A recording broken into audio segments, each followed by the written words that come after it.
다니엘 9장 25절 보겠습니다. 그러므로 알고 깨달으라. 예루살렘을 복원하고 건축하라는 그 명령이 나오는 때부터 메시아 통치자까지 7주와 62주가 될 것이요 그 거리와 그 성벽이 재건되리니 곧 고난스러운 때들이라. 62주 후에는 메시아가 끊어질 것이나 자신을 위해서가 아니요 또 장차 올 그 통치자의 백성이 도성과 성소를 파괴하리니 그 끝은 홍수로 뒤덮일 것이요 그 전쟁의 끝에는 황폐함이 정해졌느니라. 25절은 명령으로 시작되죠. 이것은 선택이 아니에요. 반드시 깨달아야 됩니다. 그러므로 알고 깨달으라. 무엇을 깨달아야 되죠? 메시아 통치자가 반드시 오실 텐데 그 부분에 대해서 잘 준비를 해야 돼요. 그러니까 준비를 하는 데 있어서 필요한 모든 필요한 요건들을 하나님께서 제시해 주시는 것입니다. 그것을 모르면 기다릴 수 없어요. 낭패를 당하게 되어 있습니다. 그것을 알면은요, 성경적인 관점에서 잘 대비하고 준비할 수 있게 되는 것이요. 예수 그리스도께서 메시아 통치자로서 오셨는데 정상적인 방법은 예수 그리스도께서 오셨을 때에 고난받는 메시아, 동시에 영광 받으시는 통치하시는 메시아를 다 이루셔야 됐었죠. 그것이 성경의 예언입니다. 그러면 얼마만큼 이 성경의 예언에 잘 주의하고 잘 공부했을 때에 메시아 통치자가 오시는 것을 잘 맞이할 수 있었던 것인가? 한 예로 민수기 23장 보겠습니다.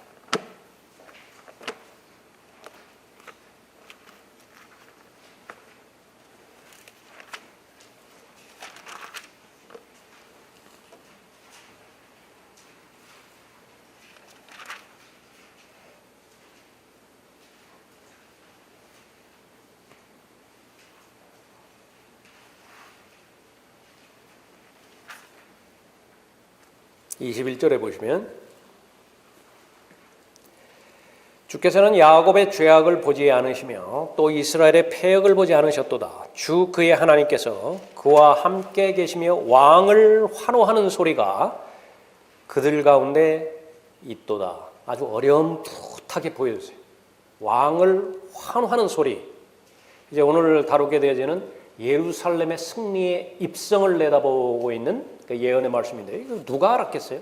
민수기 23장이 기록되었을 때 그것이 정말로 나귀 타고 스가랴 9장 9절에 예언된 그 말씀을 성취하시기 위해서 예수님께서 공개적으로 예루살렘으로 입성하시리라고 하는 것을 어떻게 알겠어요? 그런데 성경에 기록되어 있잖아요. 22절에 하나님께서 그들을 이집트에서 데리고 나오셨으니 그 힘이 유니콘의 힘 같도다. 유니콘은 별자리예요. 유니콘의 별자리라고.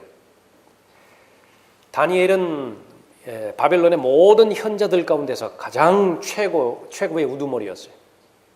그러니까 다니엘이 한 일은요, 다니엘 1장 21절에 보면은 코레스 왕 원년까지 그렇게 사역을 했는데, 주로 이제 정치적인 영향력을 발휘했겠죠.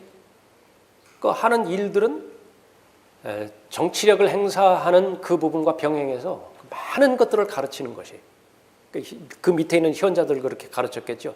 그 다니엘로부터 배움을 받은 이 현자들이 이 다니엘 9장에 있는 예언의 말씀을 가장 근접하게, 성경에 가장 근접하게 잘 배우고 알 수 있었던 것입니다.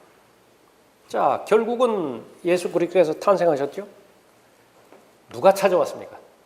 그러니까 동방의 현재들이 찾아왔다. 그럼 무엇을 근거로 해서 찾아왔죠? 다니엘의 예언이에요. 에레미야의 예언을 또 소개했겠죠. 다니엘이 현자들 가르칠 때 에레미야 25장에서 70년의 예언과 성취에 대해서 증거로 제시하고, 마찬가지로 동일한 하나님의 말씀의 능력이 다니엘 9장에서 언급되었던 이 70주에 해당되지는 그 부분을 상세하게 그렇게 기록해 놓았을 때 이 동방의 현자들은 그것을 최선을 다해서 공부했을 것이라고 열심히 잘 살펴봤겠죠. 그러니까 결국은 예수 그리스도께서 탄생하셨을 때 그 멀리에서 동방의 현자들이 와서 정확하게 예측을 했고 왕을 만났죠. 수에 있어서는 소수지요. 없는 것과 마찬가지로 극히 소수라고요. 그에 비해서 재림에 관련된 예언의 내용들은요, 헤아릴 수 없을 정도로 많죠. 그 가운데서도 계속 언급하는 것이 다니엘의 70번째 주에 해당되어지는 그 예언이 다니엘 7장에서 비로소 이제 시작이 된 것이에요. 반드시 다시 오시는 것이에요. 그래서 메시아는 반드시 오실 텐데 끊어지죠. 고난을 당하게 돼 있다고요. 그 다음에 메시아 이름이 통치잖아요. 통치자. 그러니까 반드시 그 천년왕국 동안에 통치할 것입니다. 그러니까 그 70주에 해당되지는 것이 바로 유대인들에게 정해졌다. 그렇게 기록하고 있죠. 근데 그 부분들을 그대로 이어받아가지고 예수님께서 그것을 더 확정해 주세요. 예수님께서 하신 설교 중에서도 가장 중요한 설교가 이 올리브산 설교입니다. 마태복음 24장 보십시오.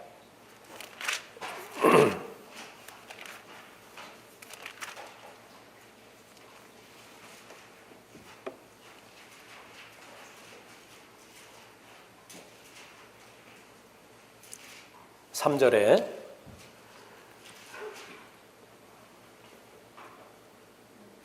주께서 올리브산 위에 앉으셨을 때 제자들이 조용히 나와서 말씀드리기를 언제 이런 일들이 있겠으며 성전이 완전히 파괴될 것이라고 예언하셨는데 제자들이 이제 관심을 갖고 물어보기 시작하는 것입니다.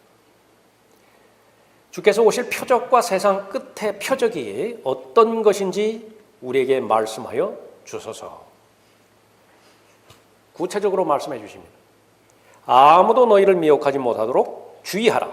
많은 사람이 내 이름으로 와서 내가 그리스도라 말하며 많은 사람을 미혹하리라.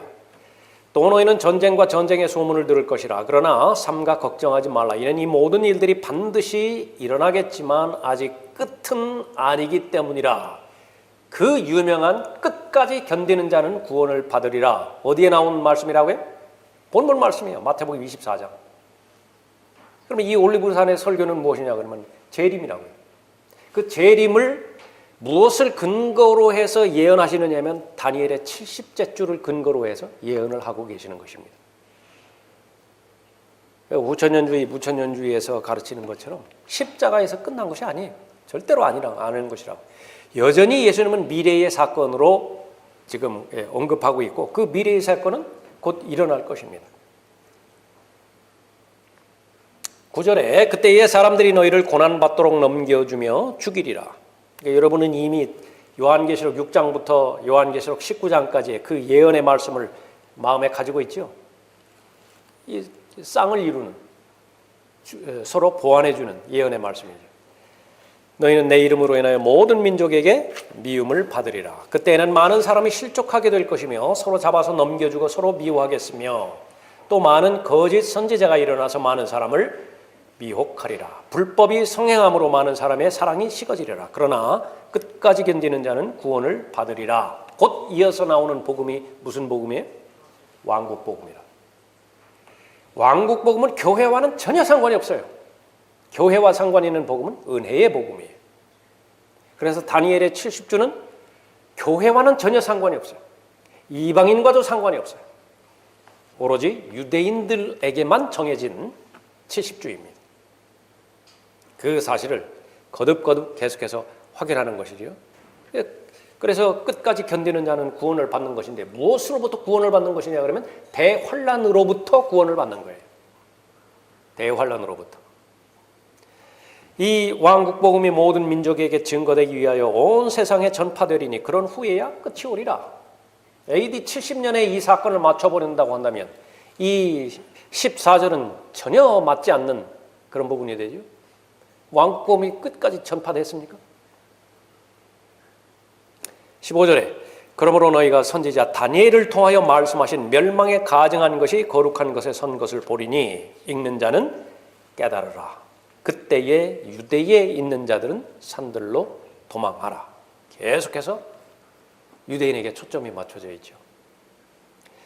21절에 이는 그때에 대환란이 있으리니, 이 대환란이라고 하는 특정한 용어가 곳곳에 기록되고 있는데 그것은 다니엘의 70번째 주 그 주를 7년을 반으로 나눴을 때의 후반부에 3년 반이라고요.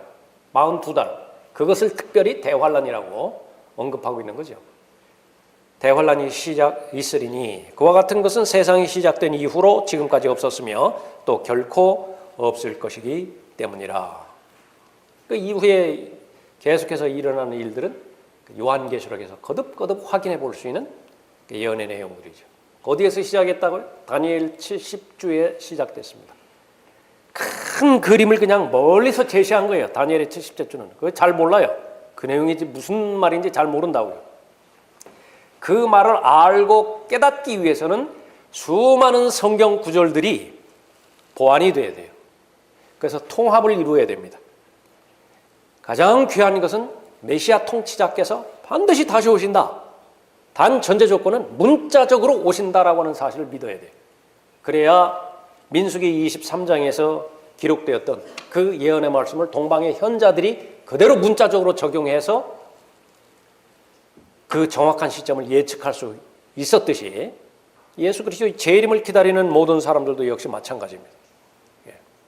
그래서 지금 예수님께서 마태복음 24장에서 이 올리브산 설교를 통해 가지고 다니엘을 통해서 예언되었던 메시아 통치자의 다시 오심, 고난받는 과정을 통해서 또 영광 가운데 통치하시는 메시아를 보여주셨죠. 다 보여주신 거 아니에요. 이것도 역시 마찬가지로 하나의 윤곽만 제시한 것입니다. 이제 실체는 어디에 있어요? 요한계시록에 있죠. 그래서 다 같은 사건이에요. 다니엘 9장, 마태복음 24장, 요한계시록 6장부터 19장 가장 포괄적으로 광범위하게 그러면서도 정확하게 상술한 말씀이 어디 말씀이에요? 요한계시록이죠. 그래서 요한계시록이 성경을 여는 열쇠라고 하는 별명을 가지고 있는 것입니다. 그것은 다 같은 그 부분이라. 앞으로 일어날 그런 일들인데 이 엄청난 사건들을 다 갈보리 십자가에서 가둬버렸어요. 십자가에서 다 이루어져 버렸다고 그렇게 종결시켜버리는 것입니다. 도대체 얼마만큼 많은 성경의 예언의 부분들을 가려버리는 것이. 그것이 첫 번째 적용이라고 한다면요. 두 번째는 다시 다니엘 9장의 본문으로 돌아가서 하나님의 명령에 순종하는 것입니다. 알고 뭐 하라고요? 깨달으라. 그 말이 진정성이 있으려면 어떻게 돼요? 준비해야죠. 그러니까 준비하는 것을 무엇을 보면 알 수 있습니까? 단 하나만 보면 알아요. 그러니까 무엇을 보면 알 수 있는 것이냐. 라이프 스타일이에요. 그 사람의 생활 방식으로 보면 그 사람이 예수 그리스도의 재림을 준비하고 있는 사람인지 아니면은 멋있는 신앙 고백은 할 수 있지만은 그러나 여전히 후천년주의, 무천년주의자들의 그 교리를 계속해서 따르고 있는 것인지 확연하게 알 수 있다. 그리스도인의 신분은 무엇입니까? 배우는 사람이죠. 무엇을 배우죠? 하나님의 예언의 말씀이에요. 적당히 배우는 것이 아니라 무슨 TV 보듯이 잡지 보듯이 설렁설렁 보는 것이 아니라 정말 있는 그대로 기록된 예언의 말씀이 문자 그대로 이루어지리라고 하는 실행되어지리라고 하는 그런 마음의 중심에서 그러니까 주의하는 그 주의를 가지고서 하나님의 말씀을 공부하는 사람이죠. 그러면 그 격차를 하나님의 말씀 대할 때마다 느끼게 된다고요. 하나님의 말씀에 절대 기준이 있는데 절대 표준이 있잖아요. 편차가 발생하는 거예요. 오른편으로 15도 기울었다든지 왼편으로 5도 기울었다든지 그럼 그때마다 해야 될 것은 성령 하나님의 능력 가운데서 바로 잡는 것입니다. 다시 조율하는 것이에요. 편차 제로예요. 정확하게 일치돼서 나가겠죠. 우리가 또 생활을 해야 되니까 또 시간이 지나다 보면 또 편차가 발생되겠죠. 또 바로 잡는 것이에요. 그러나 분명한 것은 상승 대각선을 이루면서 가는 거예요. 점차로 성장하는 것입니다. 어디까지 올라가는 거예요? 에베소서 4장에 의하면 그리스도의 충만하심에 장성한 분량에까지 이르는 것입니다. 아멘이. 그러면 모두가 다 다니엘의 염원처럼 예수 그리스도의 예언의 말씀에 반응했던 제자들처럼 마지막에는 사도 요한의 염원처럼 사도 요한의 마지막 염원이 뭐예요? 아멘 그러하옵니다. 그러하옵니다. 동의잖아요. 뭘 동의를 했어요? 6장부터 19장까지 동의를 했다고. 만왕의 왕이신 예수 그리스도께서 흰말 타고 오시는 것 다 동의하셨다. 오시옵소서예요. 그거 하나밖에 없다고. 왜? 그 예언의 말씀이 이루어지면 다 문제가 해결되는 것이니까. 구체적으로 삶의 문제들 조목조목 10가지, 20가지 다 그렇게 기도할 그 필요도 없어요. 그것을 믿을 수 있는 것이냐? 라오디키 시대의 성경의 예언은요, 거의 대부분의 사람도 안 믿어요. 경건의 모양만 있지 경건의 능력은 없는 그런 상태로 살아가는 것입니다. 여러분들은 어디를 선택해야 될 것이냐? 물어볼 것도 없어요.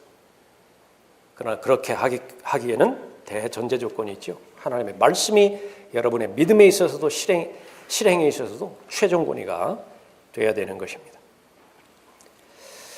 자, 그렇게 해서 우리가 잘 살펴봐야 되고요. 25절 다시 이제 본문으로 가서 살펴봅시다. 그러므로 알고 깨달으라. 예루살렘을 복원하고 건축하라는 명령이 나오는 때부터 메시아 통치자까지 7주와 62주가 될 것이요. 그 거리와 그 성벽이 재건되리니 곧 고난스런 때들이라. 둘로 나눕니다. 7주와 62주로 그렇게 나눴어요. 7주를 우선 살펴본다고 한다면 49년을 말하는 것이죠. 이 49년은 바로 예루살렘이 복원되어지는 기간인 49년을 말한 것입니다. 동시에 또 구약의 예언이 끝나는 기점이기도 해요. 62주. 62주는 434년이죠. 이 434년 그렇게 해서 그 전체가 49년과 434년으로 나뉘어져 있습니다. 그리고 나서 마지막 한 주 27절에 나와 있는데 한 주 그렇게 7년으로 이루어져 있습니다. 우리가 이제 살펴봐야 되는 것은 이 예루살렘을 복원하고 건축하라는 그 명령이 나오는 때 하나 중요한 부분이고요. 이 출발점입니다. 시작점이죠. 기산점이에요. 70주가 언제 시작되는 것이냐. 또 이제 이 25절에서 말하는 끝나는 시점 있죠. 메시아 통치자까지. 그래서 시작점과 이 종료되어지는 시점을 알면 이제 이 역사적인 예언의 말씀을 우리가 잘 구체적으로 알 수 있는 것입니다. 성경에는 이 예루살렘으로 복원하라라고 하는 명령이 성경에 네 가지 명령이 나옵니다. 제일 첫 번째는 코레스가 성전을 재건하는 그 칙령이 내려진 때예요. BC 536년입니다. 이것은 에스라 1장에 나와 있어요.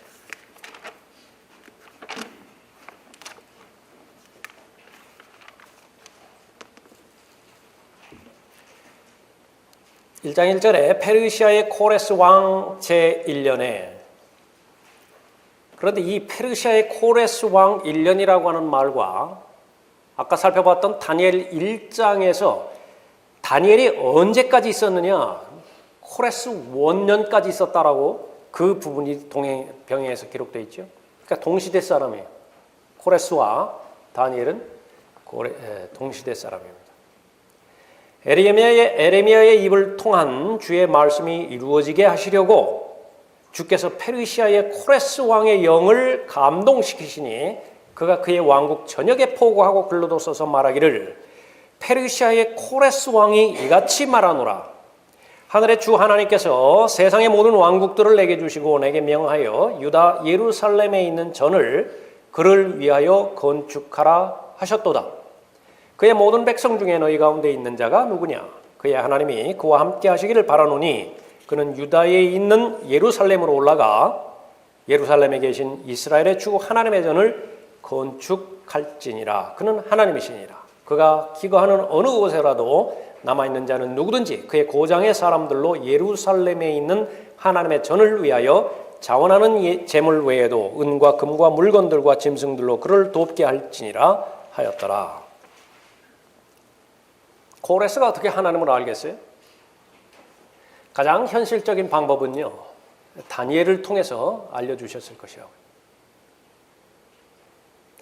알렉산더가 그 세계를 정복했을 때에 유다 지역으로 왔을 때 랍비들이 그랬다고 그러죠. 그 성경을 보여주면서 당신 이름이 여기 나와 있다고 다니엘을 펴서 보여준 거예요. 자신의 이름은 나오지 않았지만은 그리스의 그 왕이 성경에 기록되어 있는 것입니다. 아주 선대해 줬다고 그러죠. 다니엘 역시 마찬가지입니다. 다니엘은 에레미야 25장에서 70년에 해당되는 예언의 말씀을 깨달아 알고 있었죠. 이제 코레스 왕 원년이 가까우면서 그 70년이 거의 찼다라고 하는 사실을 정확하게 알았어요. 왜 모르겠어요. 코레스의 대면에서 에레미야 25장을 보여주었을 것입니다. 또 코레스의 대면에서 자신이 성경에 나와 있다라고 하는 사실을 알려줬을 거예요. 당신이 그 성경에 나와 있다고. 이사야 44장 28절에서 코레스에 관하여 말하기를 그는 나의 목자요 나의 모든 기쁨을 이행하리라 하며 예루살렘에게도 말하기를 너는 재건되리라 하고 성전에게는 내 기초가 놓여지리라 하는니라. 코레스 대왕이시여, 하늘과 땅을 창조하신 하나님께서는 당신이 태어나기도 전에 미리 당신의 이름까지도 지어놓고 예언하셨습니다. 그 내용은 70년 동안 포로 생활했던 하나님의 백성 유대인들의 심판의 때가 거의 다 종결되었기 때문에 그들의 본토의 땅 예루살렘으로 보내라는 것입니다. 그것이 바로 당신에 대한 하나님의 직접적인 명령입니다. 코레스가 감동받지 않겠어요? 그게? 더더군다나 그 모든 그 부분들을 성령께서 주관하고 계시는 것인데, 에스라 1장 본문의 말씀이에요. 코레스가 감동이 됐다고요. 성령께서 움직이셨다고요. 무엇을 가지고 움직이셨는가? 다니엘을 통해서 예언한 그 예언의 말씀을 이 이방 왕에게 전해주었던 것입니다. 그것이 코레스 칙령이에요. 이것은 역사적으로 역대기 하에서도 36장 22절에서도 나와 있어요. 이제 페르시아의 코레스 왕 원년에 예레미야의 입을 통하여 말씀하신 주의 말씀이 이루어지게 하시려고 주께서 페르시아의 코레스 왕의 영을 감동시키시니 그가 그의 왕국 전역에 포교령을 내리고 글로도 써서 말하기를 페르시아의 코레스 왕이 이같이 말하노라. 하늘의 주 하나님께서 세상의 모든 왕국들을 나에게 주시고 유다에 있는 예루살렘에 그를 위하여 전을 건축하라고 나에게 명하셨느니라. 그의 모든 백성 중에 너희 가운데 있는 자가 누구냐? 주 그의 하나님이 그와 함께 하시리니 그는 올라갈지니라 하더라. 다니엘 9장에서 예언을 했죠. 가장 기다리는 것은 무엇이었을까요? 이 칙령이었어요. 칙령.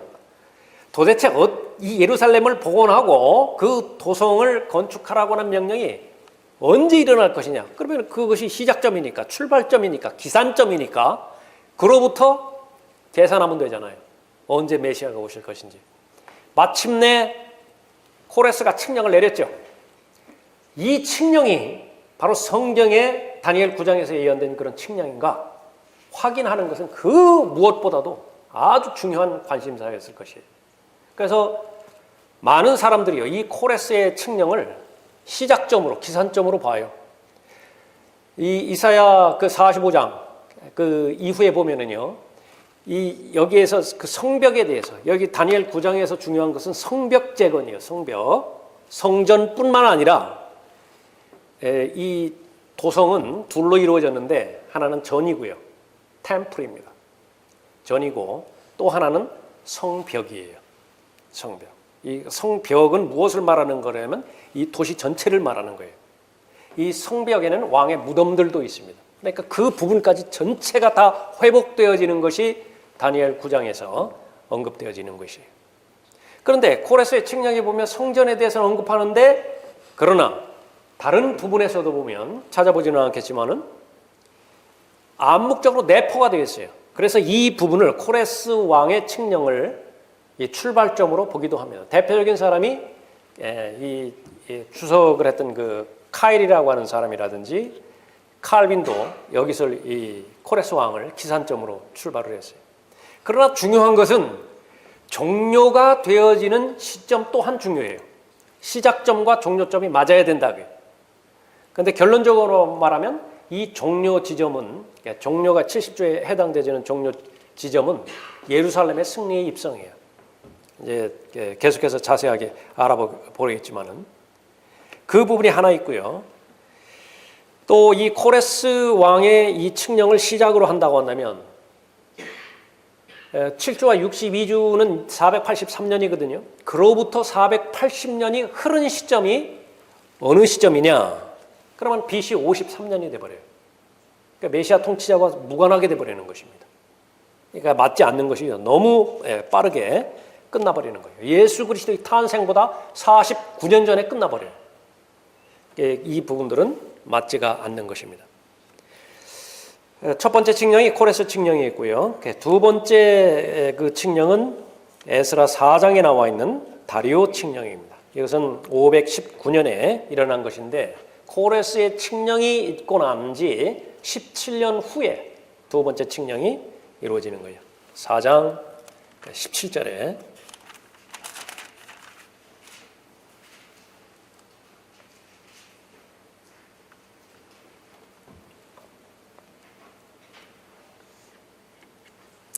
이 4장 17절에서 이 두 번째 다리오 칙령이 내려진 그 배경은 무엇이냐 그러면 성전 재건 공사가 이제 계속 진행이 되잖아요.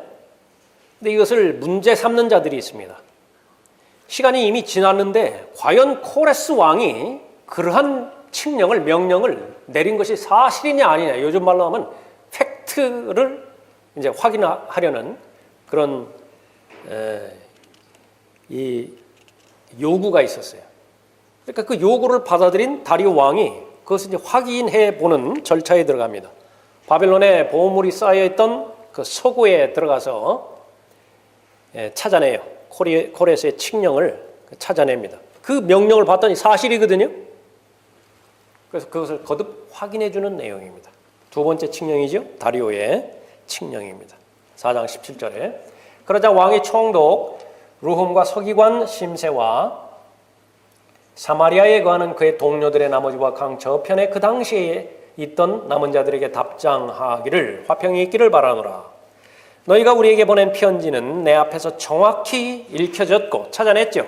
서구에서 내가 명하여 조사하게 하였더니 옛날에 이 성읍은 왕들을 거역하여 반란을 일으켰었고 그 안에서 반역과 폭동이 일어났음이 드러났노라. 거기에 예루살렘을 다스리는 막강한 왕들이 있어 강 저편 모든 나라들을 다스렸으며 도로세와 관세와 조세를 거둬들였었느니라. 이제 너희는 명을 내려 이 사람들로 중단하게 하여 내가 별도 명령을 내릴 때까지 이 성읍이 건축되지 못하게 하라. 이제 너희는 주의하여 이 일에 차질이 없도록 하라. 어찌 손상을 가하여 왕들이 피해를 입도록 해야 하겠느냐 하더라. 아탁세르세스 왕의 칙사에 사보니 르홈과 서기관 심세와 그들의 동료들 앞에서 읽혀지자 그들이 급히 예루살렘으로 유대인들에게 올라가서 강압과 권력으로 그들을 중단시키니 예루살렘에 있는 하나님의 전의 공사가 중단되어 페르시아의 다리오 왕의治위 제2년까지 중단되었더라. 4장에 나와 있는 그 부분이죠. 에스라 6장 7절에도 보세요.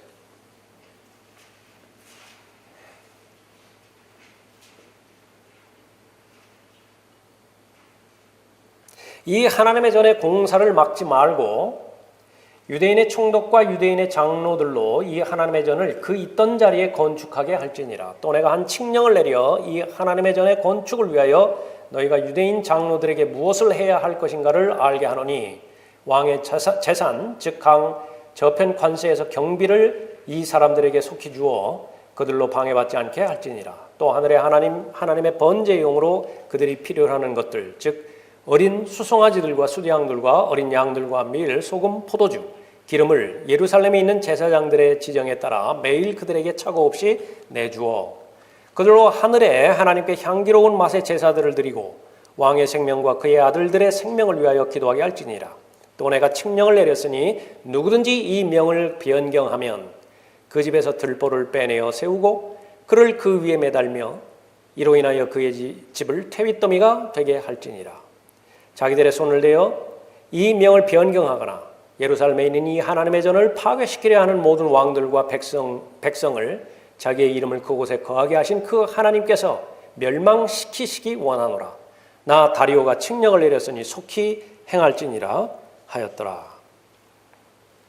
이것도 이 부분을 기산점으로 잡으면은 BC 36년에 끝나버립니다. 종료 시점이. 그러면 예수 그리스도의 탄생 32년 전에 끝나게 되는 것이에요. 세 번째 칙령은 BC 458년에 있었던 아탁세르세스가 에스라를 예루살렘으로 보내는 그런 그 칙령입니다. 희생제를 재건하고 제사장 제도를 조직하라라고 하는 그런 칙령이 포함됐어요. 7장 11절에 아탁세르세스 왕이 제사장이요 서기관 즉 주의 계명들의 말씀들과 이스라엘에게 주신 주의 규례들의 서기관인 에스라에게 준 편지의 사본은 이러하니라. 칙령의 내용이에요.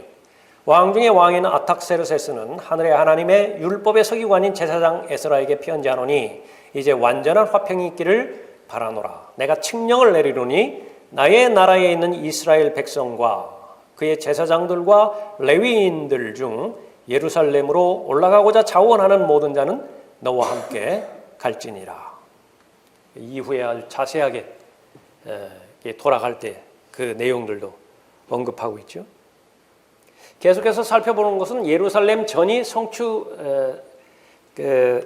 건축되어지는 것과 더불어서 이 도성에 대한 복원이에요.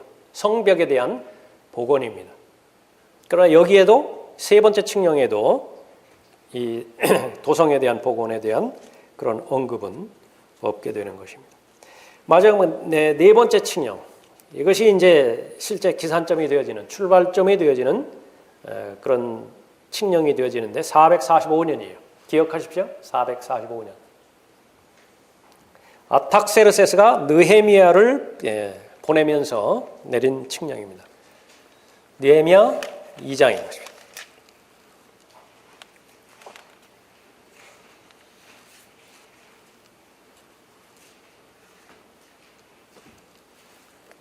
아탁세르세스 왕 1절에 아탁세르세스 왕 제20년 니산월에 이르라. 포도주가 그의 앞에 있어 내가 그 포도주를 들어 왕에게 주었는데 전에는 내가 그의 면전에서 슬퍼하지 아니하였으므로 이번 처음 이제 슬픈 기색을 왕에게 띠게 되었죠. 왕이 아주 소중하게 생각하는 신하이기 때문에 물었어요. 도대체 무엇 때문에 그런 것이냐. 3절에 왕에게 말하기를 왕께서는 영원히 사소서 그 성읍이죠.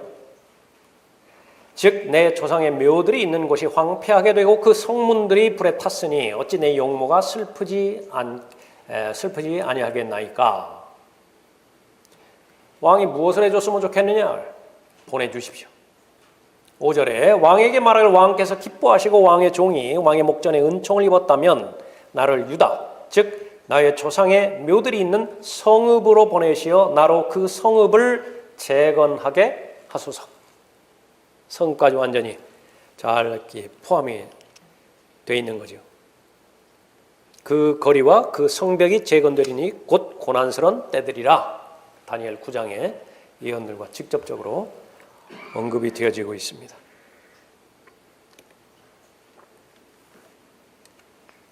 자, 여기에서 이제 출발점들을 그렇게 알아봤고요. 그러면 종료 시점을 병행해서 알아볼 때에 왜 그러면은 네 번째 이렇게 기록되어 있는 그런 칙령, 아탁세르세스 칙령, 롱기마노스라고 하는 구체적인 이름까지 나와 있는 왕입니다.